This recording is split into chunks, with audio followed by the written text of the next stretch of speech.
दोस्तों, रोचक कहानी के इस दूसरे भाग में आपका स्वागत है, जहां संयोगिता की रोमांचक और जादुई गाथा नई ऊंचाइयों को छूने वाली है। पहले भाग में आपने सुना कि कैसे संयोगिता ने अपनी चतुराई और हिम्मत से राजा अमृत्य को हराकर इंद्राणी का पहला तिलिस्मी आईना हासिल किया, जो उसके गले में लॉकेट के रूप में था।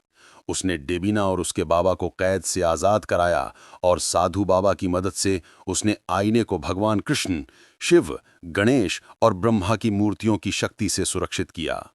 इंद्राणी, जो संयोगिता के पिता राजवीर को कबूतर बनाकर कैद किए हुए है, को जब ये पता चला तो उसका गुस्सा 7वें आसमान पर पहुंच गया और उसने अपनी खतरनाक सहयोगी मंझरी को संयोगिता को खत्म करने का हुक्म दिया।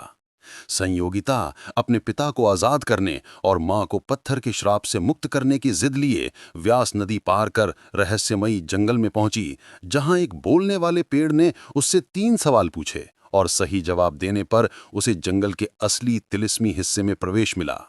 मगर जैसे ही वो आगे बढ़ी, जंगल की जड़ों ने उसे जकड़ दिया और उसकी सांसें रुकने लगीं। क्या वो इस जाल से निकल पाएगी? अब कहानी एक नए और भी खतरनाक मोड़ पर है, जहां संयोगिता की हिम्मत और मंझरी का काला जादू आमने सामने हैं। आइए इस जादुई सफर में संयोगिता के साथ चलें और देखें कि क्या वो इंद्राणी के दूसरे आईने को हासिल कर पाएगी या जंगल का तिलिस्म उसे निगल लेगा। जैसे ही जंगल की जड़ों ने संयोगिता को कुचलने की कोशिश की, तभी हवा को चीरता हुआ एक तेज रफ्तार घोड़ा दौड़ता हुआ आया। उसकी चमकती नालों ने जोरदार प्रहार किए और जड़ें चीखती हुई पीछे हट गईं, मानो कोई जादुई शक्ति उन्हें आज्ञा दे रही हो। संयोगिता हांफते हुए जमीन पर गिरी। उसकी सांसें तेज थीं और उसका शरीर थकान से कांप रहा था। जब उसने सिर उठाया तो सामने एक शानदार घोड़ा खड़ा था। उसकी आंखें मानो कोई गहरा राज छिपाई थीं। तुम्हारा तहे दिल से शुक्रिया, संयोगिता ने कांपती आवाज में कहा। तुमने मेरी जान बचा ली। घोड़े ने इंसानी आवाज में जवाब दिया, ये रहस्यमयी जंगल है और यहां मेरी जिम्मेदारी है कि मैं तुम्हारी रक्षा करूं। संयोगिता की आंखें हैरानी से फैल गईं। तुम इंसान की तरह बोल रहे हो? घोड़े ने गहरी सांस लेते हुए कहा, ये जंगल जादू का समंदर है। यहां पेड़ पौधे, जानवर, कीड़े और पानी तक बोलते हैं। और मैं एक इंसान था, मगर अब मंझरी के काले जादू ने मुझे घोड़ा बना दिया। संयोगिता का दिल धक से रह गया और उसने पूछा, मंझरी ने तुझे घोड़ा क्यों बनाया? घोड़ा धीमे स्वर में बोला, मंझरी मेरी सौतेली मां है और उसी के हुक्म पर ये जड़ें तुझे मारना चाहती थीं। मेरे साथ चल, मैं रास्ते में सब बता दूंगा, क्योंकि इस जंगल की हर टहनी मंझरी की जासूस है। संयोगिता ने अपनी अंगूठी और खंजर को टटोला और घोड़े के साथ चल पड़ी। जंगल की रंग बिरंगी छांव में साएं साएं की आवाजें मानो कोई रहस्य फुसफुसा रही थीं। घोड़े ने कहा, तू जिस तिलिस्मी आईने की तलाश में है, वो मंझरी के पास है और इंद्राणी ने उसे तुझे खत्म करने का हुक्म दिया है। संयोगिता ने चौंक कर पूछा, मगर तुमने मेरी मदद क्यों की? घोड़ा रुक गया। उसकी आंखों में एक चमक थी।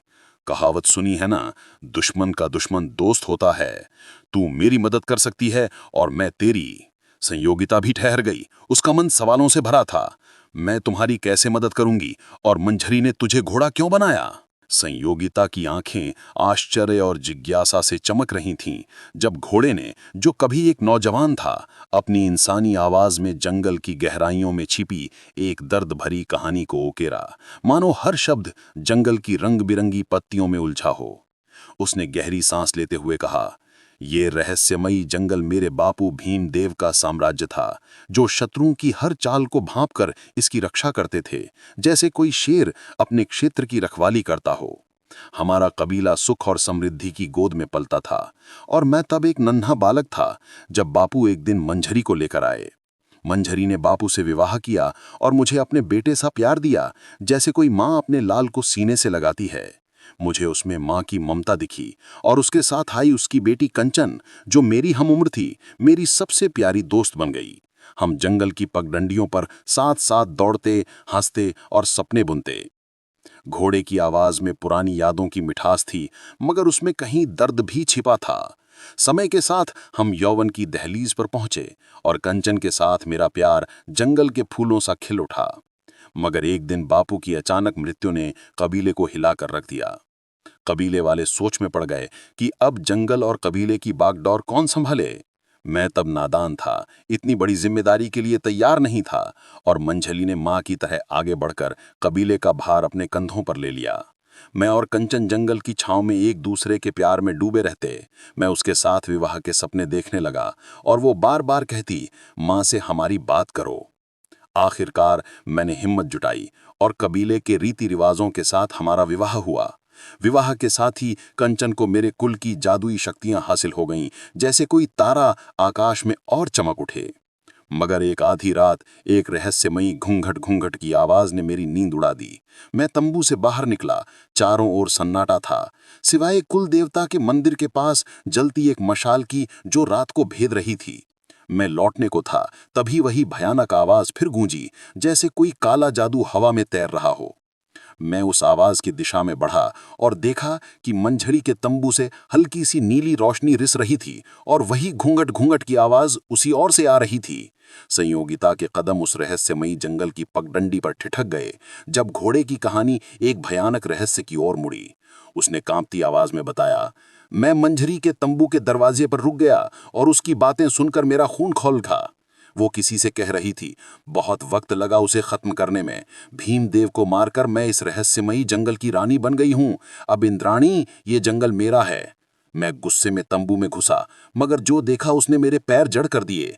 मंझरी हवन कुंड की लपटों में कुछ डाल रही थी। उसके पास नींबू, रंग बिरंगी हल्दी और इंसानी हड्डियां बिखरी पड़ी थीं, और उसके हाथ में एक भयानक खोपड़ी चमक रही थी, जैसे मौत का प्रतीक हो। मैं डर गया, मगर अगले ही पल हिम्मत जुटाकर चिल्लाया, तुमने मेरे बापू को मारा, मैं तुम्हें नहीं छोड़ूंगा। मंजरी ने सिर घुमाया और उसका चेहरा देखकर मेरी सांसें थम गईं। उसकी आंखें लाल कोयलों से जल रही थीं, बाहर को उभरी हुई और नुकीले दांतों से लार टपक रही थी, जैसे कोई चुड़ैल मेरे सामने खड़ी हो। मैं डर से कांप उठा, फिर भी हिम्मत बटोर कर बोला, तुमने मेरे बापू को मारा, मैं ये बात पूरे कबीले को बताऊंगा। मेरी बात सुनकर मंजरी उछलकर खड़ी हो गई। उसका कद इतना बढ़ गया कि उसका सिर तंबू की छत को छूने लगा और उसकी लाल आंखें मुझे घूर रही थी, जैसे मैं उसकी शिकार हूं। मैं तंबू से बाहर भागा और कबीले वालों को जगाने के लिए चीखा, मगर सन्नाटे ने मेरी आवाज निगल ली। कोई नहीं जागा। तभी मंजरी की भयानक हंसी गूंजी और वह मेरे सामने प्रकट हो गई। उसकी फुफकार हवा में तैर रही थी। कोई नहीं आएगा, सब मेरे काले जादू की नींद में हैं। मैंने बरसों इस जंगल पर राज करने का इंतजार किया, पहले तेरे बापू को मारा और अब तू बारी है।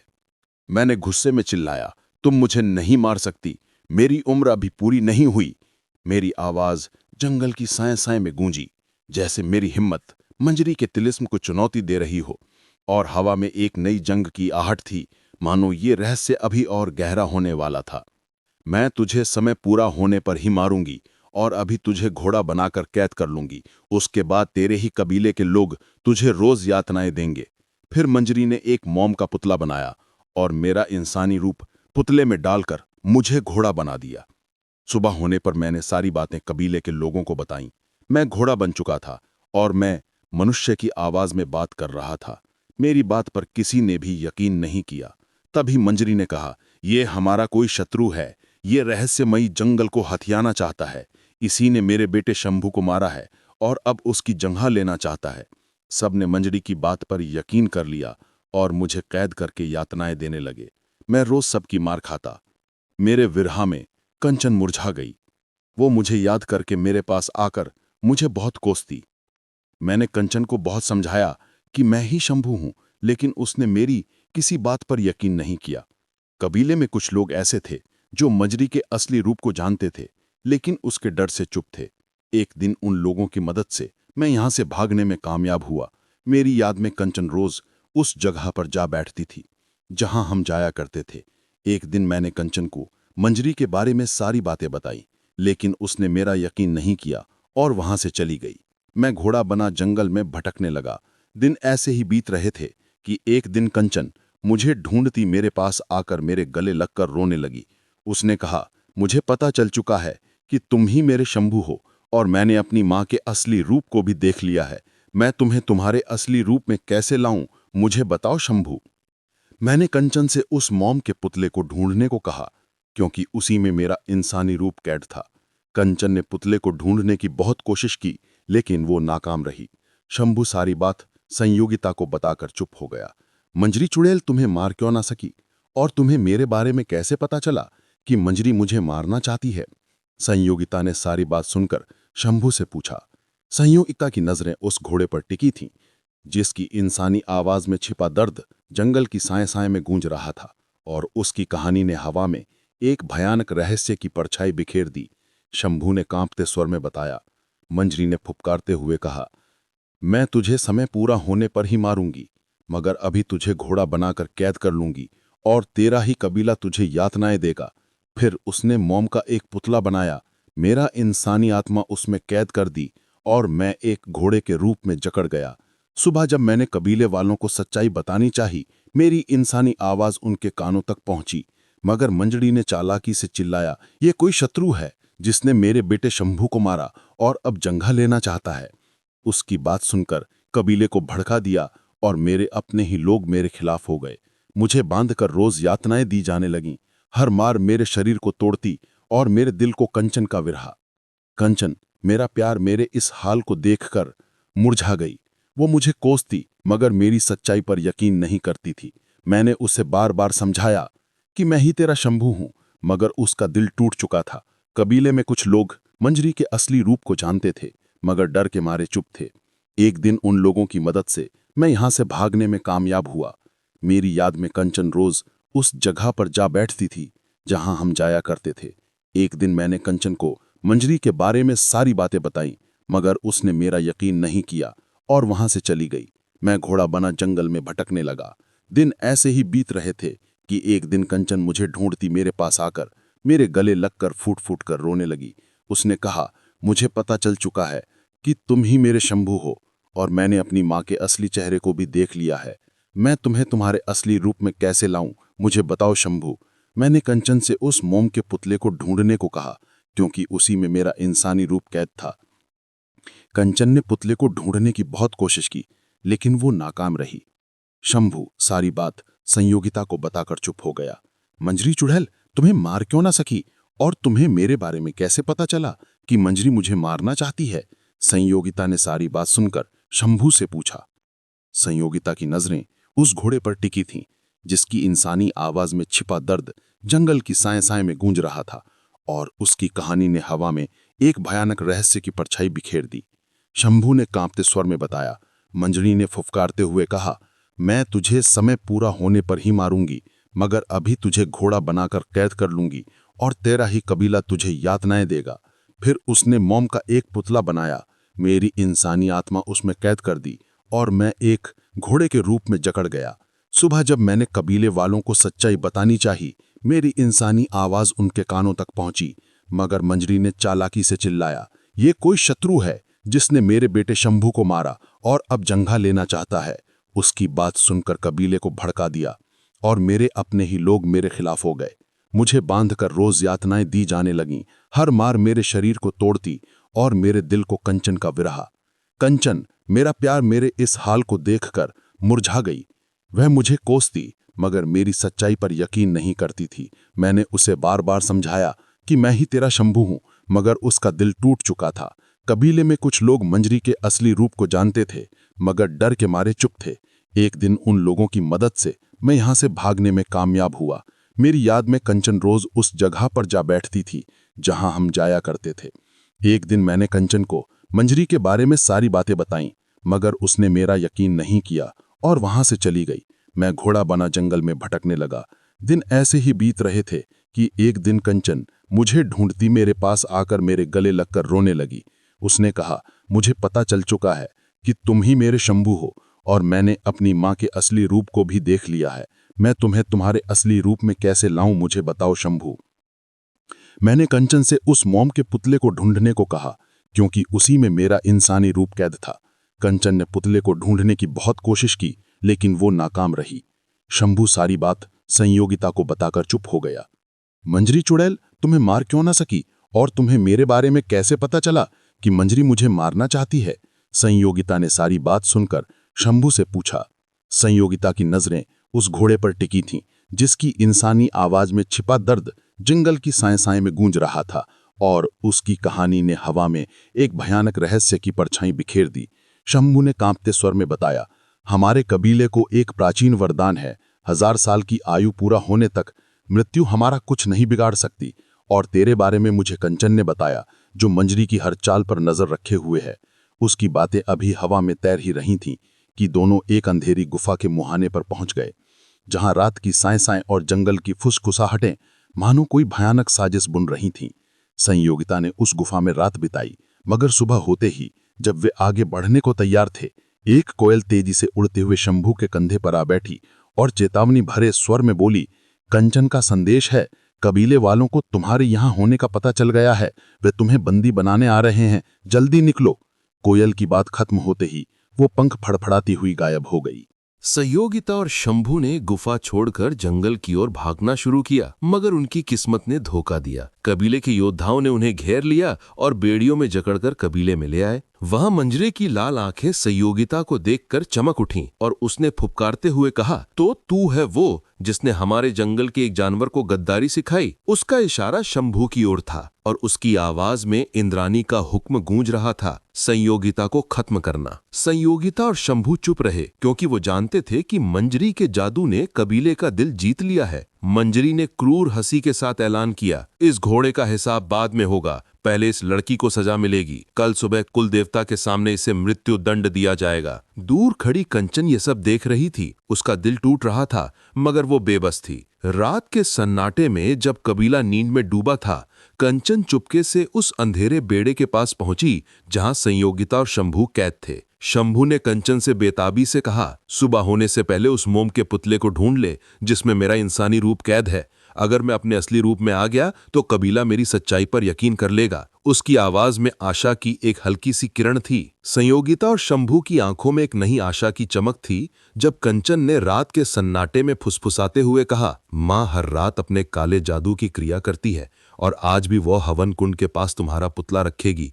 मैं किसी भी कीमत पर उसे चुरा लूंगी। जैसे ही आधी रात का सन्नाटा जंगल पर छाया, कंचन चुपके से मंजरी के तंबू की जालीदार खिड़की के पास पहुंची जहां हवन कुंड की लपटें रात को भेद रही थीं। मंजरी अपनी चुड़ैल की शक्तियों से अनजान विभूति को जलती आग में डाल रही थी, मगर तभी कंचन ने अपने कंधे पर बैठी कोयल को इशारा किया। कोयल पंख फड़फड़ाती हुई तंबू में घुसी और मंजरी के सामने नाचने लगी, जैसे कोई नन्हा योद्धा उसका ध्यान भटकाने आया हो। उसने हवन कुंड के पास रखे नींबू, रंग और हल्दी को गिरा दिया, जिससे मंजरी का क्रोध भड़क उठा।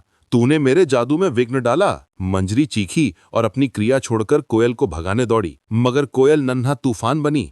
मंजरी के सामने डटी रही और उसे हवन कुंड से दूर खींच ले गई। तो मुझे नहीं छू सकती चुड़ैल, मैं एक कोयल हूं। कोयल ने उकसाते हुए चहचहाया और मंजरी गुस्से में उसकी ओर बढ़ी। इसी मौके का फायदा उठाकर कंचन चुपके से तंबू के दरवाजे से दाखिल हुई। उसने मोम का पुतला उठाया और दबे पांव गायब हो गई।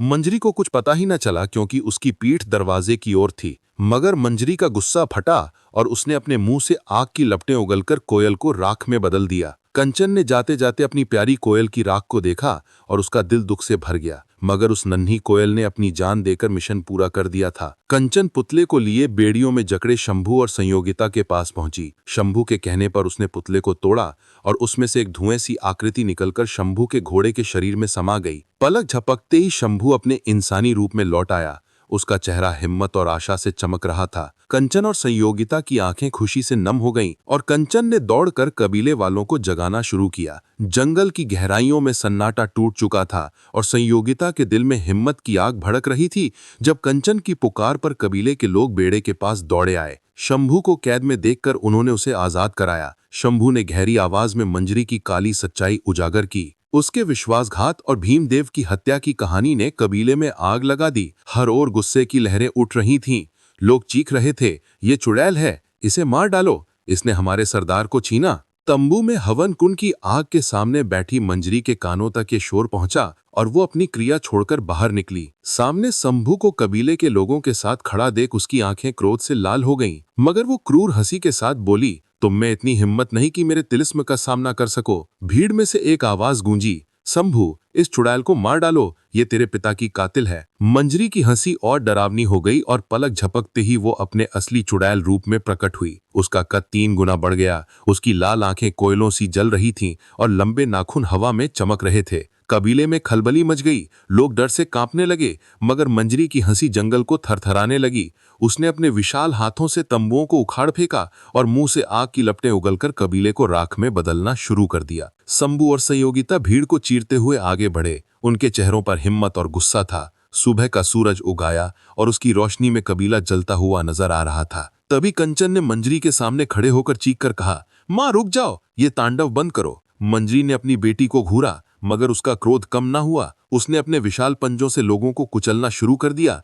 चारों ओर घायल लोग करा रहे थे। कंचन ने फिर दृढ़ता स्वर में कहा, मां रुक जाओ, वरना मैं तुम्हें खत्म कर दूंगी। जंगल की हवा में मंजरी की भयानक हंसी गूंज रही थी, जैसे कोई काला तिलिस्म कबीले को निगलने को तैयार हो। वो चीखी, मुझे कोई नहीं मार सकता, कोई नहीं। मगर कंचन ने दृढ़ता से उसका सामना किया और अपने दुपट्टे से एक लाल कपड़े का पुतला निकालकर लहराया, मैं तुम्हें मार सकती हूं मां, तुम्हारी जान इस पुतले में कैद है। मंजरी की आंखें गुस्से से लाल हो गईं और उसने फुफकारते हुए पूछा, ये तुझे कहाँ मिला? कंचन ने नन्ही योद्धा की तरह जवाब दिया, जब मैंने शंभू का पुतला चुराया तभी मैंने तुम्हारा ये पुतला भी ले लिया। मुझे पता था तुम्हारी जान इसमें है। मंजरी का गुस्सा आसमान चूमने लगा, तू मेरी बेटी होकर मुझसे गद्दारी करती है। उसने फिर से अपने विशाल पंजों से कबीले वालों को कुचलना शुरू कर दिया, जैसे कोई राक्षसी तांडव रच रही हो। कंचन ने पुतले की गर्दन पर हाथ रखकर चेतावनी दी, मां रुक जाओ, वरना मैं इसे नष्ट कर दूंगी। तभी संयोगिता ने कंचन का हाथ थामकर पुतला छीन लिया और बोली, नहीं कंचन, मुझे मंजरी से उस तिलिस्मी आईने का राज जानना है। कंचन ने कांपते स्वर में खुलासा किया, वो आईना मां की दाहिनी आंख में है। मैंने उसे इंद्राणी से कहते सुना कि वो उसे हमेशा अपनी आंख में संभाल कर रखेगी। मंजरी का गुस्सा अब बेकाबू हो गया। कंचन, तू मेरी बेटी होकर मुझसे धोखा करती है, मैं तुझे भी नहीं छोड़ूंगी। वो कंचन की ओर बढ़ी, मगर इससे पहले कि वो उसे नुकसान पहुंचाती, शंभू ने संयोगिता के हाथ से पुतला छीना और उसे जोर से मोड़ दिया। पलक झपकते ही मंजरी की भयानक चीख जंगल में गूंजी। उसका विशाल रूप सिकुड़ने लगा और वो इंसानी आकार में वापस आकर जमीन पर तड़पने लगी। कबीले वाले स्तब्ध होकर ये तमाशा देख रहे थे। मंजरी ने कंचन की ओर कमजोर हाथ बढ़ाया, जैसे आखिरी बार अपनी बेटी को छूना चाहती हो। कंचन की आंखें आंसुओं से भर गईं, मगर शंभू ने पल भर की देरी ना की। उसने पुतले को खींचकर 2 टुकड़े कर दिए और मंजरी की आखिरी सांस के साथ उसका तिलिस्म टूट गया। अपनी मां मंजरी के भयानक अंत को देखकर वो फूट फूट कर रो पड़ी और संयोगिता ने उसे अपनी बाहों में समेट लिया, जैसे कोई बहन अपनी सहेली को दिलासा देती हो। कबीले वालों की नजरें मंजरी की राख बन चुकी देह पर टिकी थीं, जो हवा के एक झोंके के साथ गायब हो गई, मानो उसका तिलिस्म हमेशा के लिए मिट गया हो। संयोगिता की नजर जमीन पर पड़े चमकते आईने के टुकड़े पर पड़ी और उसने उसे सावधानी से उठा लिया, जैसे वो उसकी किस्मत का आखिरी टुकड़ा हो। शंभू ने कबीले और जंगल की जिम्मेदारी अपने कंधों पर ले ली और संयोगिता आईने का टुकड़ा थामे कबीले वालों से विदा लेकर महल की ओर लौट चली। साधु बाबा ने उस टुकड़े को पहले वाले आईने के साथ जोड़ा और उसे संभाल कर रख दिया, मगर संयोगिता का मन तीसरे टुकड़े की खोज में बेचैन था। चित्रसेन ने उसे कुछ दिन आराम करने की सलाह दी, पर संयोगिता ने दृढ़ स्वर में कहा, मुझे जल्द से जल्द तीसरा टुकड़ा ढूंढकर इंद्राणी तक पहुंचना है, ताकि मैं अपने पिताजी को बचा सकूं। इस बार चंद्रनारायण से मुलाकात ना हो सकी, क्योंकि वो किसी दूर के राज्य में था और संयोगिता बिना रुके अपने खतरनाक सफर पर निकल पड़ी। उधर इंद्राणी का गुस्सा आग की तरह भड़क रहा था। वो अपने काले महल में चीख चीख कर कह रही थी, मंजरी ने संयोगिता को नहीं मारा और वो दूसरा टुकड़ा भी ले गई। मुझे वे दोनों टुकड़े हर हाल में हासिल करने होंगे। अचानक वो गायब होकर संध्या महल के उस रहस्यमयी कमरे में प्रकट हुई, जहां आईने के टुकड़े रखे थे। उसने लालच भरी नजरों से हाथ बढ़ाया, मगर कमरे में रखी पवित्र मूर्तियों की शक्ति ने उसे रोक दिया, जैसी ईश्वर का प्रकाश उसकी काली शक्तियों को चुनौती दे रहा हो। इंद्राणी ने बार बार कोशिश की, मगर हर बार नाकाम रही और गुस्से से कांपते हुए वो चीखी, संयोगिता, मैं तुझे नहीं छोड़ूंगी, और पल में गायब हो गई। इधर संयोगिता एक टूटे फूटे खंडहर में जा पहुंची, जहां उसकी नजर एक प्राचीन कब्र पर पड़ी। ऊंचे चबूतरे पर बनी वो कब्र सदियों पुरानी लग रही थी। उसकी मिट्टी पर घास और झाड़ियां उगाई थीं, जैसे समय ने उसे भुला दिया हो। साधु बाबा की बताई बातें उसके दिमाग में गूंज रही थीं और वो उस रहस्यमयी दरवाजे को ढूंढने लगी। दरवाजा तो नहीं मिला, मगर चबूतरे की दीवार पर एक दरवाजे की आकृति का चिन्ह चमक रहा था। संयोगिता की नजरें उस रहस्यमयी चबूतरे पर टिकी थीं जब अचानक दीवार पर उकेरी गई दरवाजे की आकृति चमक उठी और एक असली दरवाजे में बदल गई, जो धीरे धीरे खुलने लगा। ये देखकर संयोगिता का दिल धक से रह गया, क्योंकि साधु बाबा ने कहा था कि यह दरवाजा किसी खास चीज के स्पर्श से खुलता है, मगर ये तो अपने आप खुल गया। कैसे? ये सवाल उसके दिमाग में तूफान की तरह घूमने लगा। हिम्मत बटोरकर वो अंधेरे दरवाजे के भीतर कदम रखी और पीछे मुड़कर देखा तो दरवाजा गायब हो चुका था। उसकी जगह एक ठोस दीवार खड़ी थी, मानो जंगल का जादू उसे निगल गया हो। वो एक गहरी ठंडी गुफा में थी, जहां मकड़ी के जाले हवा में लहरा रहे थे और सांप, बिच्छू और अनगिनत कीड़े मकोड़े दीवारों पर रेंग रहे थे, जैसे कोई प्राचीन तिलिस्म उसे घूर रहा हो। संयोगिता सावधानी से आगे बढ़ी, तभी एक भयानक फड़फड़ाहट ने उसे रोक दिया। चमगादड़ों का एक झुंड उसी की ओर तेजी से उड़ता चला आ रहा था। उसने अपने सिर को हाथों से ढक लिया और जमीन पर बैठ गई, जबकि चमगादड़ों का झुंड उसके ऊपर से गुजर गया। उनकी चीखें गुफा में गूंज रही थीं। सांस थामे वो फिर उठी और आगे बढ़ी। तभी एक बड़ा पत्थर सरकने की आवाज के साथ एक तरफ हट गया और उसमें से सुनहरी रोशनी बाहर झांकने लगी, जैसे कोई स्वर्गीय रास्ता उसे बुला रहा हो। संयोगिता उस सुनहरी रोशनी की ओर बढ़ी और एक रंग बिरंगे फूलों से भरे बगीचे में जा पहुंची, जहां हवा में फूलों की महक तैर रही थी। पीछे मुड़कर देखा तो गुफा गायब थी, सिर्फ बगीचा ही बगीचा नजर आ रहा था, जैसे वो किसी जादुई दुनिया में कदम रख चुकी हो। सामने एक भव्य महल चमक रहा था, जिसके शिखर सूरज की रोशनी में सोने से दमक रहे थे। तभी तलवारों की झनकार और भारी कदमों की आहट ने उसे चौंका दिया। नकाबपोश सिपाहियों ने उसे घेर लिया, जिनकी आंखें नकाब के पीछे से आग सी बरस रही थीं। एक सिपाही ने ठंडी आवाज में हुक्म दिया, इस लड़की को बंदी बनाओ और शहजादी कहकशां के पास ले चलो। सिपाहियों ने संयोगिता को जंजीरों में जकड़कर महल की एक आलीशान कमरे में ले गए, जहां सोने चांदी की सजावट दीवारों पर चमक रही थी। सिपाही बाहर निकल गए और संयोगिता उस विशाल कमरे को देखने लगी। तभी पर्दे के पीछे से एक रहस्यमयी लड़की की आवाज गूंजी। संयोगिता की सांसें उस आलीशान कमरे में थम सी गई थीं, जब पर्दे के पीछे से एक रहस्यमयी आवाज गूंजी, तो तुम हो राजकुमारी संयोगिता। तुम्हारे बारे में बहुत सुना और आज तुम्हें देख भी लिया।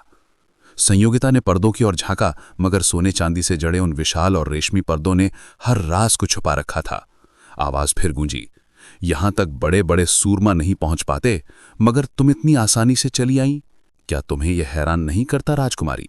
संयोगिता का मन विचारों में डूब गया। कब्र के पास वो चिन्ह, दरवाजे का अपने आप खुलना, गुफा में चमगादड़ों का झुंड और वो पत्थर जो अपने आप सरक गया, फिर ये जादुई बगीचा, सब कुछ इतना सहज था जैसे कोई अदृश्य शक्ति उसे यहां खींच लाई हो। उसने हिम्मत बटोर कर चिल्लाया, तुम कौन हो? पर्दे के पीछे क्यों छिप रही हो? हिम्मत है तो सामने आओ। तभी पर्दे हिलने लगे और शहजादी कहकशा बाहर निकली। उसकी आवाज में रौब था, चुप हो जा गुस्ताख, हमें शहजादी कहो। संयोगिता की नजरें कहकशां पर टिक गईं और वह स्तब्ध रह गई। शहजादी की गुलाबी रंगत, लंबा छरहरा बदन, कजरारी आंखें जो रात सी गहरी थीं, नाजुक गुलाबी होंठ और सुराहीदार गर्दन, ऐसी खूबसूरती संयोगिता ने कभी नहीं देखी थी, जैसे कोई अप्सरा धरती पर उतर आई हो। वो पलकें झपकाए उसे देखती रही, मगर कहकशा की आवाज ने सन्नाटा तोड़ा। तुम यहां खुद नहीं आई राजकुमारी, हमने तुम्हें यहां बुलाया, हर रास्ता हमने बनाया ताकि तुम्हें बंदी बनाया जा सके।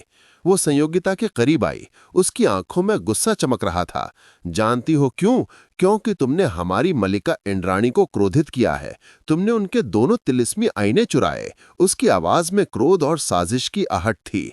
उसने सिर ऊंचा कर शहजादी कहकशा को घूरते हुए कहा, मैंने वे आईने चुराए नहीं, अपने दम पर हासिल किए, और तीसरा आईना जो तुम्हारे पास है वो भी जल्द मेरा होगा। उसकी आवाज में हिम्मत की गूंज थी, जो उस आलीशान कमरे की दीवारों से टकरा रही थी।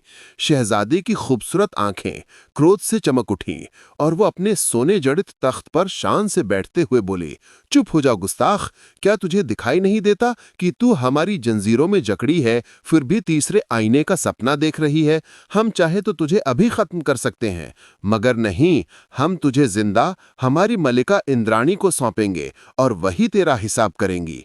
उसने ताली बजाई और दरवाजे के बाहर खड़े नकाबपोश सिपाही दौड़ते हुए अंदर आए। शहजादी ने हुक्म दिया, इस राजकुमारी को कैदखाने में ले जाओ और बाकी कैदियों के साथ बंद कर दो। सिपाहियों ने संयोगिता को जंजीरों में जकड़कर एक अंधेरे विशाल कैदखाने में खींच लिया, जहां लोहे की सलाखों ने छोटे छोटे कोठरियां बना रखी थीं। चारों ओर घुप अंधेरा था, मगर संयोगिता की नजरें उस माहौल को भेद रही थीं।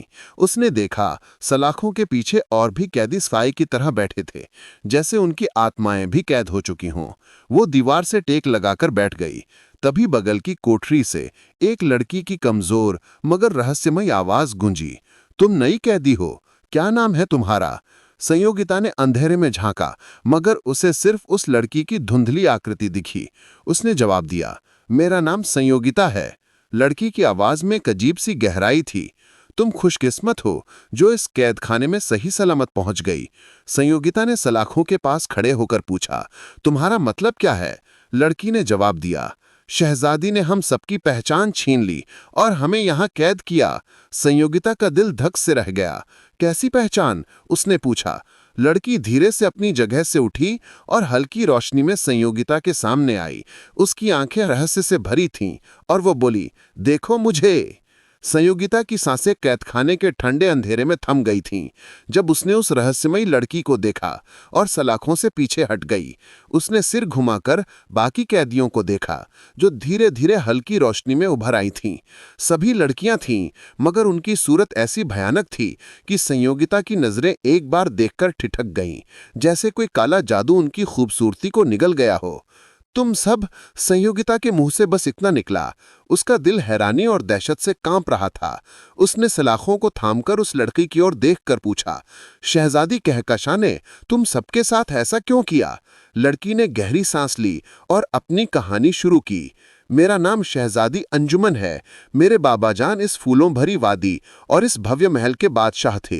मैं इस वादी की तरह ही खूबसूरत थी। मेरी हंसी फूलों की महक सी थी और मेरी आंखें तारों से चमकती थीं। कहकशां मेरी चचेरी बहन हमारे साथ रहती थी, क्योंकि उसके माता पिता का देहांत हो गया था। बाबाजान और मैं उससे बेइंतहा मोहब्बत करते थे, कभी उसे अकेलापन महसूस न होने दिया। हम दोनों बहनें हर पल साथ रहती और कहकशां अक्सर मुझसे मजाक में कहती, अंजुमन तू इतनी खूबसूरत है, अपनी थोड़ी सी खूबसूरती मुझे दे दे। मैं बस हंसकर टाल देती, क्योंकि ये मेरे बस में नहीं था। अंजुमन की आवाज में दर्द की लहरें थीं, जैसे वो कोई पुराना जख्म खोल रही हो। फिर एक दिन बाबाजान के दोस्त अपने बेटे कमर के साथ महल आए। कमर की सूरत और बातों ने कहकशां को बेकरार कर दिया। वो उससे मोहब्बत करने लगी थी, मगर उसका दिल जलन की आग में जलने लगा। उसने मुझसे कमर के लिए अपने प्यार का राज खोला और मैंने उसका साथ देने का वादा किया, मगर उसने संयोगिता की ओर देखकर अपनी कहानी को आगे बढ़ाया। जब कहकशां ने कमर से अपने प्यार का इजहार किया तो मेरे दिल में उसके लिए खुशी की लहर दौड़ गई। मैंने उसे गले से लगाया और वादा किया कि बाबाजान से बात करूंगी। बाबाजान ने अपने दोस्त से कहकशां और कमर के रिश्ते की बात की और वे मान गए। हम दोनों बहनें खुशी से झूम उठीं, मगर कमर का जवाब सुनकर मानो आसमान टूट पड़ा। उसने कहा, मैं अंजुमन से मोहब्बत करता हूं। ये सुनकर कहकशां का चेहरा दर्द और जलन से काला पड़ गया। वो बिना कुछ कहे महल छोड़कर चली गई और मैं अपने दिल में अपराध बोध की आग में जलने लगी। हालांकि इसमें मेरी कोई गलती नहीं थी। अंजुमन की आवाज कांपने लगी और संयोगिता की सांसें थम गई थीं। कई महीने बीत गए, मगर कहकशां लौटी नहीं। सबके कहने पर मैंने कमर से निकाह के लिए हामी भर दी, मगर जिस दिन हमारा निकाह था, कहकशां एक भयानक जादूगरनी इंद्राणी के साथ महल में प्रकट हुई। उसकी आंखें नफरत की आग से जल रही थीं और उसने बाबाजान और उनके दोस्त को बेरहमी से कत्ल कर दिया। कमर अपने पिता और बाबाजान को बचाने दौड़ा, मगर कहकशां ने उसका सिर एक झटके में काट डाला, जैसे उसका दिल पत्थर हो चुका हो। अंजुमन की आंखों में आंसू चमक रहे थे और उसने संयोगिता की ओर देखकर कहा। मैंने लाशों के बीच खड़े होकर पूछा, कहकशां तूने ऐसा क्यों किया? उसने गुस्से से चीख कर जवाब दिया, यह सब तुम्हारी वजह से हुआ अंजुमन। तुम्हारी खूबसूरती ने मेरे दिल को जलाया। हर बार मैं तुमसे पीछे रही और ये जलन मुझे खा गई। मैं तुमसे नफरत करती हूं और आज मैं तुम्हारी ये खूबसूरती हमेशा के लिए छीन लूंगी। उसने संयोगिता की ओर देखकर कहा, कहकशां की नफरत की आग को इंद्राणी ने हवा दी, जो उसके साथ खड़ी थी। उसने क्रूर हंसी के साथ कहा, हां कहकशां, इसकी खूबसूरती छीन लो, मेरी दी हुई शक्तियों का इस्तेमाल कर। और फिर कहकशां ने अपने काले जादू से मेरी खूबसूरती छीन ली, मेरा चेहरा विकृत कर मुझे इस अंधेरे कैद खाने में फेंक दिया। उसने महल की हर औरत और लड़की की खूबसूरती चुरा ली और उस चुराई हुई खूबसूरती को जादू से अपने में समेटकर इतनी रोंगटे खड़े कर देने वाली खूबसूरत बन गई कि कोई उसे देखकर पलक झपकाना भूल जाए। अंजुमन की आवाज थम गई, जैसे वह उस भयानक पल को फिर से जी रही हो। कहकशां ने महल पर कब्जा कर लिया और हुक्म दिया कि इस वादी के हर मर्द को नकाब पहनना होगा। जो ना माना उसे मौत की सजा दी गई और औरतें तो पहले ही उसकी जलन का शिकार हो चुकी थीं। संयोगिता का दिल धड़क रहा था। उसने पूछा, लेकिन कहकशां ने तुझे इंद्राणी के हवाले करने की बात क्यों की? अंजुमन ने गहरी सांस ली। क्योंकि तुमने इंद्राणी के 2 तिलिस्मी आईने हासिल किए जो उसकी रहस्यमयी दुनिया का रास्ता दिखाते हैं। संयोगिता की आंखें चमक उठीं। हां, वही आईना। इसका तीसरा टुकड़ा कहकशां के पास है और मैं उसी की तलाश में यहां हूं। बता, उसने वो टुकड़ा कहां छिपाया? अंजुमन ने फुसफुसाते हुए खुलासा किया, वो टुकड़ा कहकशां के ताज में जड़ा है जो वह हमेशा अपने सिर पर पहनती है। संयोगिता ने दृढ़ स्वर में कहा, मुझे वो टुकड़ा हर हाल में हासिल करना है। मगर अंजुमन की आवाज में चेतावनी थी। ये आसान नहीं संयोगिता। जब तक कहकशां के पास इंद्राणी की जादुई शक्तियां हैं, तुम उसे छू भी नहीं सकती। कैद खाने की दीवारों में अंजुमन की आवाज आशा और रहस्य की लहर बनकर गूंजी जब उसने संयोगिता को बताया, कोई रास्ता तो है, आबे हयात का इत्र। अगर इसकी एक बूंद भी कहकशां के चेहरे पर पड़ जाए तो वह अपने असली रूप में आ जाएगी, इंद्राणी की दी हुई जादुई शक्तियां खत्म हो जाएंगी और हम सभी को अपनी खोई हुई खूबसूरती वापस मिल जाएगी। संयोगिता की आंखें उम्मीद से चमक उठीं। ये इत्र कहाँ मिलेगा? अंजुमन ने सलाखों के पीछे बैठी बाकी लड़कियों की ओर इशारा करते हुए कहा, इसे बनाना होगा, हम सबको मिलकर। सैकड़ों सालों से हम इस अंधेरे कैद खाने में बंद हैं, सूरज की एक किरण तक नहीं देखी। इस अंधेरे ने हमारी आंखों को एक अनोखी शक्ति दी है और उसी शक्ति से हम आबे हयात का इत्र बना सकते हैं। संयोगिता ने दृढ़ स्वर में कहा, ठीक है, तुम सब मिलकर ये इत्र बनाओ। अंजुमन ने संदेह भरी नजरों से पूछा, मगर इसे कहकशां के चेहरे पर कौन डालेगा? संयोगिता ने पल भर सोचा, फिर मुस्कुराते हुए बोली, मैं डालूंगी, बाकी सब मुझ पर छोड़ दो, तुम बस इत्र तैयार करो। उसके दिमाग में कोई साहसिक योजना पक रही थी, जैसे कोई योद्धा जंग की रणनीति बना रहा हो। अंजुमन के इशारे पर सभी लड़कियों ने एक स्वर में प्राचीन अरबी आयतें पढ़नी शुरू कर दीं और उनकी आंखों से निकली रहस्यमयी रोशनी एक बिंदु पर इकट्ठी होने लगी, मानो सितारों का समंदर एक जगह ठहर गया हो। अंजुमन ने उस रोशनी पर फिर से आयतें पढ़ीं और धीरे से फूंक मारी और वो रोशनी एक चमकती शीशी में बदल गई। उसने वे शीशी संयोगिता को थमाते हुए चेतावनी दी, यह आबे हयात का इत्र है, इसकी एक बूंद ही कहकशां का असली चेहरा लौटा देगी, मगर ध्यान रखना, तुझे सिर्फ एक मौका मिलेगा। संयोगिता ने शीशी को अपने हाथों में थामा। उसकी आंखों में दृढ़ संकल्प चमक रहा था और कैद खाने का अंधेरा मानो उसकी हिम्मत के सामने फीका पड़ गया। कैद खाने में संयोगिता ने आबे हयात की शीशी को अपनी कमर की पेटी में छिपा लिया, जैसे वह अपनी आखिरी उम्मीद को संभाल रही हो। तभी सिपाहियों ने उसके हाथ पीछे बांध दिए और उसे खींचकर शहजादी कहकशां के सामने ले गए, जो अपने सोने जड़ित तख्त पर शान से बैठी थी। उसका ताज सूरज सा चमक रहा था। कहकशां ने क्रूर मुस्कान के साथ कहा, आओ राजकुमारी, मलिका इंद्राणी हमसे बहुत खुश हैं। हम तुम्हारा कटा सिर उन्हें सौंपने वाले हैं, मगर पहले हम तुम्हारी खूबसूरती छीन लेंगे और खुद को और भी रोंगटे खड़े कर देने वाली खूबसूरत बना लेंगे। वह संयोगिता के करीब आई। उसकी आंखों में जलन और लालच चमक रहा था। संयोगिता ने निडर होकर मुस्कुराते हुए जवाब दिया, उधार की खूबसूरती पर इतना गुरूर मत करो शहजादी। ये सुनकर कहकशां का चेहरा गुस्से से लाल हो गया। चुप कर गुस्ताख, उसने चीख कर कहा, मगर संयोगिता ने तंज कसते हुए कहा, सच सुनकर इतना गुस्सा क्यों शहजादी? कहकशां की आंखें क्रोध से सुलग उठीं और उसने अपने जादुई मंत्रों से संयोगिता पर काला जादू कर दिया। संयोगिता को लगा जैसे उसकी रूह शरीर से निकल रही हो। उसका शरीर कांपने लगा और वह घुटनों के बल जमीन पर गिर पड़ी। कहकशां की हंसी महल में गूंज रही थी और उसकी खूबसूरती अब पहले से भी ज्यादा दहशतनाक हो चली थी।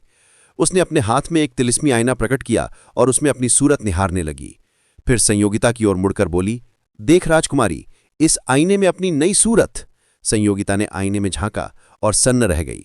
उसका चेहरा भयानक रूप से विकृत हो चुका था, जैसे उसकी पहचान ही मिट गई हो। कहकशां गुरूर से खड़ी थी। उसका ताज चमक रहा था और वह बोली, अब हम तुम्हारा सिर अपने हाथों से काटेंगे। कोई आखिरी ख्वाहिश हो तो बता। संयोगिता ने एक पल सोचा, फिर शांत स्वर में कहा, मरने से पहले मैं अपने भगवान के सामने झुकना चाहती हूं, दोनों हाथ जोड़कर अपने पापों की माफी मांगना चाहती हूं। उसकी आवाज में दृढ़ता थी। महल के विशाल कक्ष में शहजादी कहकशां की क्रूर हंसी गूंज रही थी जब उसने कहा, हम तुम्हारी ये आखिरी ख्वाहिश जरूर पूरी करेंगे। उसने अपने जादुई मंत्रों से संयोगिता की जंजीरें खोल दीं और संयोगिता अपने आजाद हाथों को देखकर खड़ी हो गई। उसने आंखें बंद कीं जैसे भगवान का ध्यान कर रही हो, मगर अचानक उसकी आंखें खुलीं और एक बिजली सी तेजी से उसने अपनी कमर की पेटी से आबे हयात की शीशी निकाली और उसका इत्र कहकशां के चेहरे पर उड़ेल दिया। कहकशां की चीखने की आवाज ने पूरे महल को हिला दिया। वो अपने चेहरे पर हाथ रखकर इधर उधर भागने लगी जैसे उसकी आत्मा ही जल रही हो। उसने सपने में भी नहीं सोचा था कि संयोगिता ऐसा साहसिक कदम उठाएगी। संयोगिता ने दीवार के आईने में खुद को देखा। उसकी खूबसूरती लौट आई थी जैसे कोई तिलिस्म टूट गया हो। उसने सोचा, कहकशां की सारी जादुई शक्तियां खत्म हो चुकी हैं। उधर कहकशां ने कांपते हुए दीवार के आईने में अपनी सूरत देखी। वो अब वही साधारण फीकी शक्ल वाली लड़की थी जिसकी खूबसूरती कभी चुराई गई थी। गुस्से से चीखते हुए उसने कहा, तूने ये क्या किया संयोगिता? संयोगिता ने निडर होकर हंसते हुए जवाब दिया, मैंने तुझे तेरी असली पहचान दिखा दी कहकशां। कहकशां ने गुस्से में अपना हाथ उठाया, मगर उसका जादू बेअसर था। संयोगिता ने दृढ़ स्वर में कहा, तेरी सारी शक्तियां खत्म हो चुकी हैं, अब तू सिर्फ एक साधारण स्त्री है। कहकशां ने गुस्से से सिपाहियों को बुलाया और चीख कर हुक्म दिया, इस गुस्ताख को मार डालो। सिपाही तलवारें लिए आगे बढ़े, मगर संयोगिता ने साहस के साथ कहा, अब तुम्हें कहकशां से डरने की जरूरत नहीं, उसकी जादुई शक्तियां खत्म हो चुकी हैं। देखो, वो अब एक साधारण लड़की है। सिपाहियों ने कहकशां की ओर देखा। उसकी चमक खो चुकी थी और वो साधारण सी लग रही थी। सालों के जुल्मों की याद ने सिपाहियों के दिलों में आग जला दी और एक एक कर उन्होंने अपनी तलवारें नीचे कर दीं। महल के भव्य कक्ष में कहकशां की आंखें क्रोध और नफरत से सुलग रही थीं जब उसने चीख कर कहा, तूने मेरे सिपाहियों को मेरे खिलाफ भड़काया संयोगिता, मैं तुझे जिंदा नहीं छोड़ूंगी। उसने एक सिपाही की कमर से खंजर छीना और संयोगिता की ओर तूफान की तरह बढ़ी। संयोगिता ने बिजली सी फुर्ती से अपनी पेटी से खंजर निकाला और कहकशां का सामना किया। दोनों के बीच खंजरों की टक्कर से चिंगारियां उड़ रही थीं, जैसे दो तलवारें आपस में जंग छेड़ रही हों। कहकशां ने पूरी ताकत से संयोगिता पर वार किया, मगर संयोगिता ने अपने खंजर से उसे रोक लिया और दृढ़ स्वर में कहा, तेरा समय अब खत्म कहकशां। उसने एक हाथ से कहकशां का वार रोका, दूसरे से उसका हाथ पकड़ा और उसे धक्का देकर पीछे ढकेल दिया। तभी सिपाहियों ने शहजादी अंजुमन और बाकी कैदियों को कैदखाने से आजाद कराया और अंजुमन कक्ष में दाखिल हुई। उसने देखा कि दोनों खंजरों से एक दूसरे पर प्रहार कर रही थीं, मानो जीवन और मृत्यु का अंतिम नृत्य हो। कहकशां ने फिर से संयोगिता पर खंजर ताना, मगर संयोगिता ने फुर्ती से अपना खंजर दूसरे हाथ में लिया और एक झटके में कहकशां के पेट में घोंप दिया। कहकशां ने अपने पेट पर हाथ रखा, लड़खड़ाते हुए अंजुमन की ओर देखा और उसकी सांसें उखड़ती गईं जब तक वो जमीन पर नहीं गिर पड़ी। उसकी आंखें हमेशा के लिए बंद हो गईं। अंजुमन ने आगे बढ़कर कहकशां के सर से चमकता ताज उतारा और संयोगिता को थमाते हुए कहा, लो प्रजा कुमारी, ये रहा वो तिलिस्मी आईना। संयोगिता ने ताज में जड़े उस रहस्यमय टुकड़े को निकाला। उसकी आंखें विजय की चमक से भरी थीं। अंजुमन ने गहरी कृतज्ञता के साथ कहा, हम तुम्हारे शुक्रगुजार हैं संयोगिता। तुमने इस फूलों की वादी और इसके लोगों को कहकशां के जुल्मों से आजाद कराया। संयोगिता ने मुस्कुराकर जवाब दिया, तुम्हारी खूबसूरती ईश्वर की देन है अंजुमन, और इसे कोई नहीं छीन सकता। आईने का टुकड़ा हासिल कर संयोगिता का दिल खुशी से उछल रहा था। साधु बाबा की रहस्यमय उपस्थिति हवा में तनाव घोल रही थी जब उन्होंने संयोगिता से तिलिस्मी आईने का टुकड़ा लिया और उसे पहले से हासिल दो टुकड़ों के पास रखा। उनकी आंखें बंद हुईं और गहरे मंत्रों की गूंज कक्ष में फैल गई जैसे कोई प्राचीन जादू जाग रहा हो। देखते ही देखते तीनों टुकड़े चमक उठे और एक होकर एक विशाल चमकदार आईना बन गया जो हवा में तैरता हुआ जमीन पर खड़ा हो गया। उसकी भव्यता ने चित्रसेन, संयोगिता, चंद्र नारायण और कामिनी को स्तब्ध कर दिया, मानो वो किसी तिलिस्मी दुनिया के द्वार पर खड़े हों। साधु बाबा ने आंखें खोलीं और गंभीर स्वर में बोले, राजकुमारी, इंद्राणी तक पहुंचने का रास्ता इस आईने के भीतर से होकर जाता है। यही वो द्वार है जो तुम्हें उसकी काली शक्तियों तक ले जाएगा। चंद्रनारायण ने संयोगिता का हाथ थामते हुए कहा, मैं तुम्हारे साथ चलूंगा संयोगिता, इस बार तुम अकेले नहीं जाओगी। संयोगिता ने विरोध किया, नहीं राजकुमार, ये मेरी अकेली जंग है। मगर चंद्रनारायण ने उसकी बात काट दी, मैं तुम्हें अकेले नहीं जाने दूंगा। उसकी आंखों में दृढ़ता थी। कामिनी ने भी साथ चलने की जिद की, मगर साधु बाबा ने उसे रोका। पुत्री, तुम अभी इस खतरे के लिए तैयार नहीं। संयोगिता और चंद्रनारायण ने एक दूसरे का हाथ थामा और उस चमकते आईने के भीतर कदम रख दिया, जैसे किसी अनजानी दुनिया में उतर रहे हों। आईने ने उन्हें एक घने महर रहस्यमयी जंगल में ला पटका, जहां पेड़ों की छांव में अंधेरा और सन्नाटा पसरा था। उधर एक भयानक गुफा में इंद्राणी अपने काले जादू के सिंहासन पर बैठी थी और उसके सामने एक पिंजरे में कबूतर बना राजवीर कैद था। इंद्राणी ने उसे फिर से मनुष्य बना दिया। संयोगिता ने एक पल सोचा, फिर शांत स्वर में कहा, मरने से पहले मैं अपने भगवान के सामने झुकना चाहती हूं।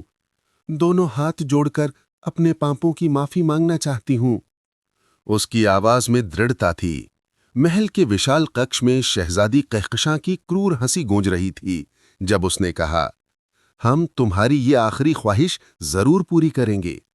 उसने अपने जादुई मंत्रों से संयोगिता की जंजीरें खोल दीं और संयोगिता अपने आजाद हाथों को देखकर खड़ी हो गई। उसने आंखें बंद कीं जैसे भगवान का ध्यान कर रही हो, मगर अचानक उसकी आंखें खुलीं और एक बिजली सी तेजी से उसने अपनी कमर की पेटी से आबे हयात की शीशी निकाली और उसका इत्र कहकशां के चेहरे पर उड़ेल दिया। कहकशां की चीखने की आवाज ने पूरे महल को हिला दिया। वो अपने चेहरे पर हाथ रखकर इधर उधर भागने लगी, जैसे उसकी आत्मा ही जल रही हो। उसने सपने में भी नहीं सोचा था कि संयोगिता ऐसा साहसिक कदम उठाएगी। संयोगिता ने दीवार के आईने में खुद को देखा। उसकी खूबसूरती लौट आई थी, जैसे कोई तिलिस्म टूट गया हो। उसने सोचा, कहकशां की सारी जादुई शक्तियां खत्म हो चुकी हैं। उधर कहकशां ने कांपते हुए दीवार के आईने में अपनी सूरत देखी। वो अब वही साधारण फीकी शक्ल वाली लड़की थी जिसकी खूबसूरती कभी चुराई गई थी। गुस्से से चीखते हुए उसने कहा, तूने ये क्या किया संयोगिता? संयोगिता ने निडर होकर हंसते हुए जवाब दिया, मैंने तुझे तेरी असली पहचान दिखा दी कहकशां। कहकशां ने गुस्से में अपना हाथ उठाया, मगर उसका जादू बेअसर था।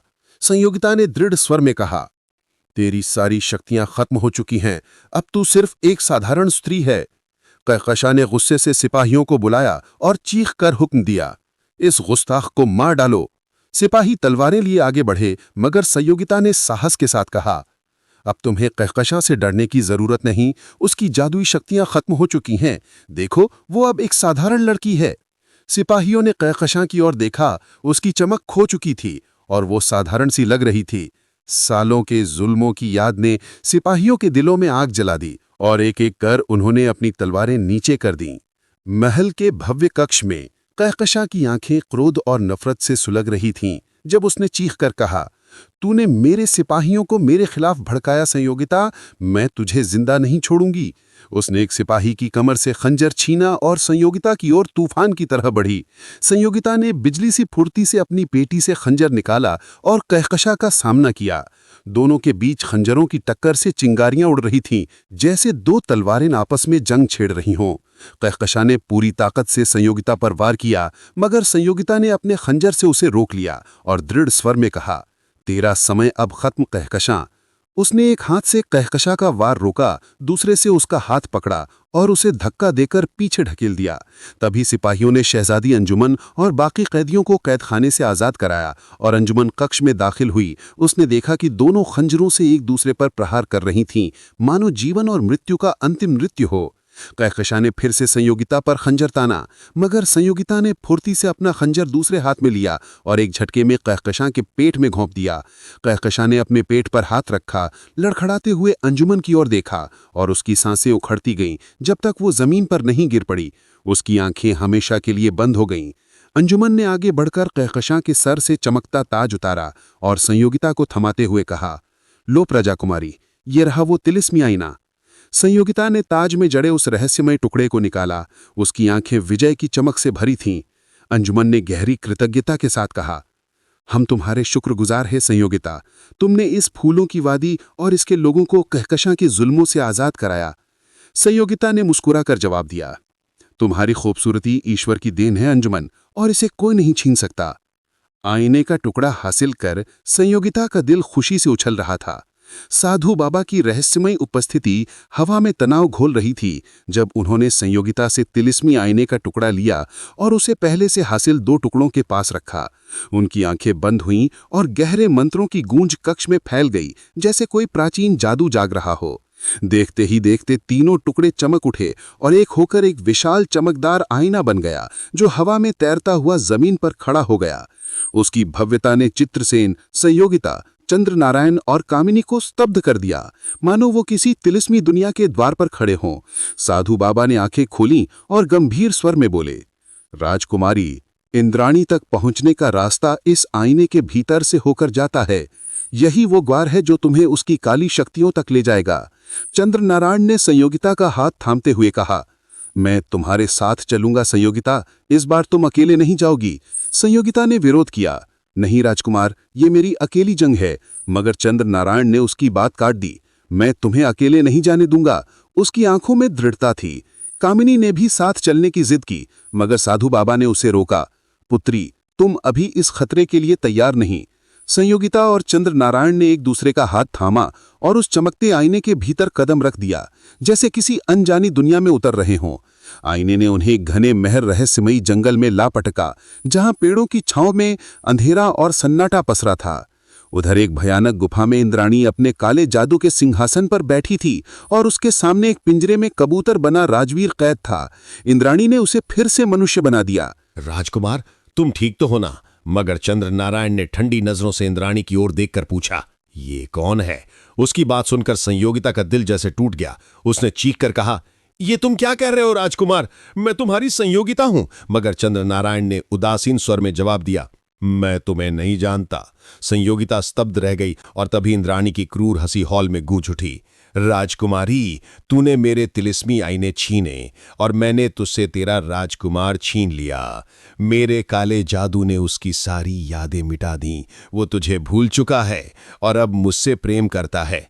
कल हमारा विवाह है। उसकी हंसी हॉल की दीवारों से टकरा रही थी, जैसे हर शब्द संयोगिता के दिल को चीर रहा हो। संयोगिता ने गुस्से से दहाड़ते हुए कहा, तेरे पापों का घड़ा भर चुका है इंद्राणी, तेरा अंत करीब है।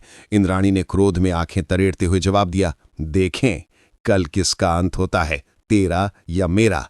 उसने अपनी जादुई छड़ी घुमाई और सिपाही प्रकट हो गए। इस राजकुमारी को ले जाओ और इसके पिता के साथ कैद कर दो। उसने हुक्म दिया, जा संयोगिता, अपने पिता से आखिरी बार मिल ले, क्योंकि कल मैं तुम दोनों को अपने शैतान को बलि चढ़ाऊंगी। संयोगिता ने चंद्र नारायण की ओर देखा। उसकी आंखें प्यार और दर्द से भरी थीं, मगर वो सिपाहियों के साथ चली गई। कैद खाने में राजवीर और संयोगिता एक दूसरे को देखते ही गले लगकर फूट फूट कर रोने लगे। राजवीर ने कांपती आवाज में पूछा, बेटी, तू यहां क्यों आई? संयोगिता ने आंसुओं के बीच दृढ़ता से कहा, पिताजी, आपको इस कैद से आजाद कराने और मां को जो सालों से पत्थर की मूर्ति बनी है फिर से इंसान बनाने के लिए मैं यहां आई हूं। संयोगिता ने अपने पिता के आंसू पोंछते हुए दृढ़ स्वर में कहा, बस पिताजी, इंद्राणी के अत्याचार अब और नहीं सहेंगे। राजवीर ने कांपती आवाज में खुलासा किया, बेटी, इंद्राणी ने राजकुमार को भी मार डाला। मगर संयोगिता ने तुरंत जवाब दिया, नहीं पिताजी, चंद्र नारायण जीवित है और उसने सारी कहानी कहकशां की साजिश से लेकर तिलिस्मी आईनों तक विस्तार से सुनाई। राजवीर की आंखें चौंक कर फैल गईं, तो फिर राजकुमार की जान खतरे में है। उसने बताया, इंद्राणी को शैतान का वरदान है कि उसे अपनी जवानी और खूबसूरती बनाए रखने के लिए हर महीने एक जवान पुरुष से विवाह करना पड़ता है और फिर उसकी बलि शैतान को चढ़ानी पड़ती है। उसकी जादुई छड़ी उस पुरुष की आयु इंद्राणी को दे देती है, जिससे वो हमेशा जवान रहती है। संयोगिता का चेहरा चिंता से सफेद पड़ गया। तो अब क्या करें पिताजी? राजवीर ने गहरी सांस लेते हुए कहा, हमें सुबह का इंतजार करना होगा बेटी, तभी हम कोई रास्ता निकाल सकते हैं। दोनों सुबह की प्रतीक्षा में सलाखों के सहारे बैठ गए और थकान से उनकी आंखें झपकने लगीं। संयोगिता सलाखों से टिकी सो गई। तभी उसे अपने कंधे पर किसी के स्पर्श का एहसास हुआ। उसने चौंक कर आंखें खोलीं और सिर घुमाया तो कामिनी को देखकर स्तब्ध रह गई। कामिनी, तुम यहां कैसे? कामिनी ने उसे चुप रहने का इशारा किया और फुसफुसाते हुए बोली, साधु बाबा के कहने पर मैं यहां हूं।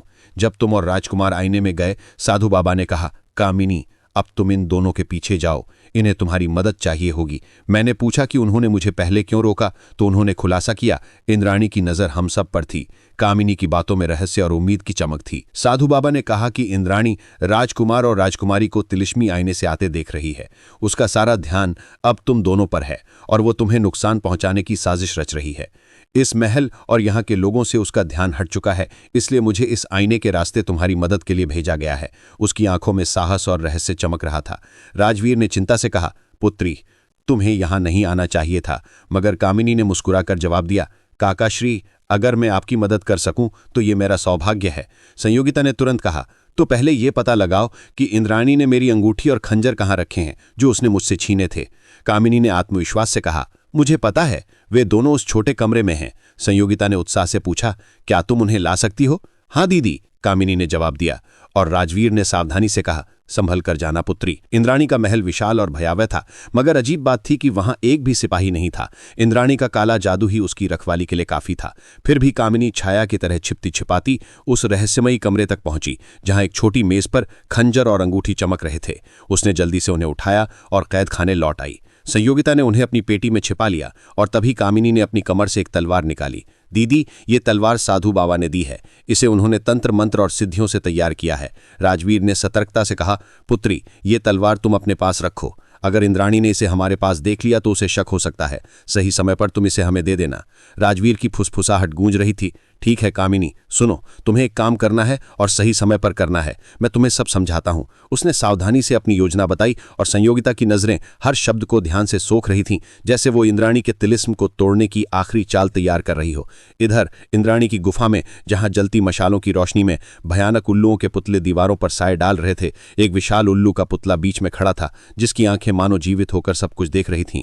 इंद्राणी अपनी जादुई छड़ी थाने उस पुतले के चारों ओर चक्कर लगा रही थी। उसके मंत्रों की गूंज गुफा में भय का समंदर बुन रही थी।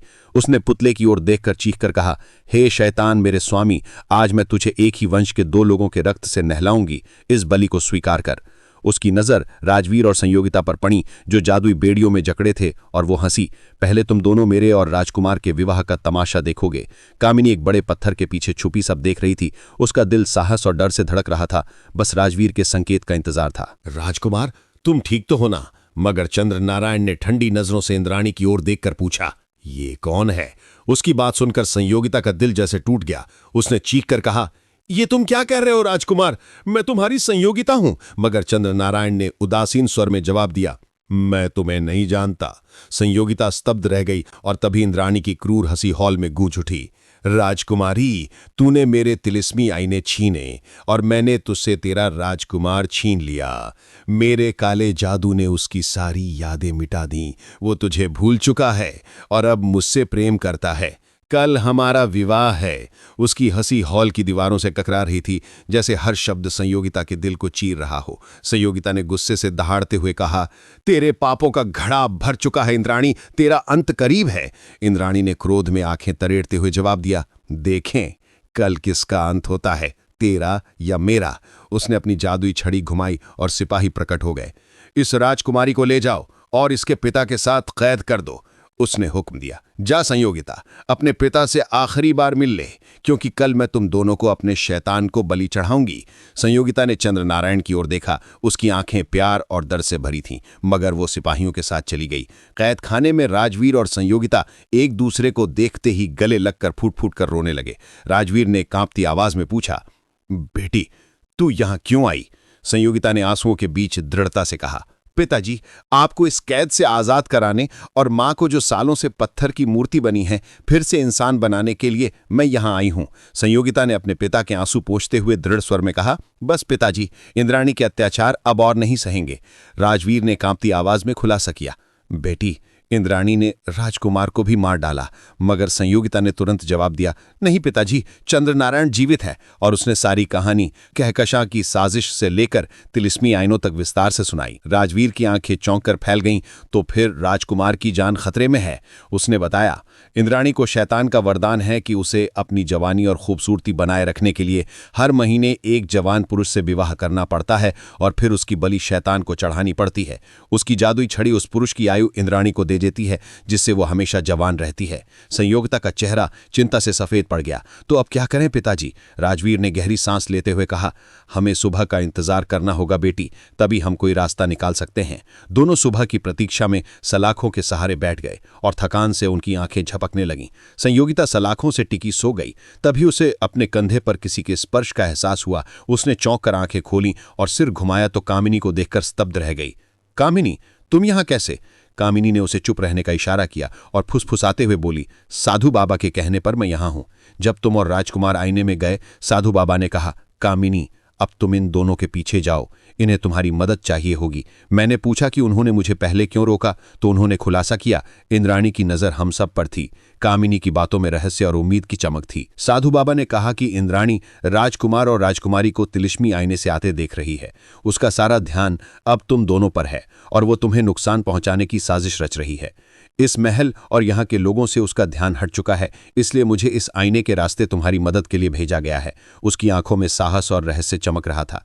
राजवीर ने चिंता से कहा, पुत्री तुम्हें यहां नहीं आना चाहिए था। मगर कामिनी ने मुस्कुराकर जवाब दिया, काकाश्री अगर मैं आपकी मदद कर सकूं तो ये मेरा सौभाग्य है। संयोगिता ने तुरंत कहा, तो पहले ये पता लगाओ कि इंद्राणी ने मेरी अंगूठी और खंजर कहाँ रखे हैं जो उसने मुझसे छीने थे।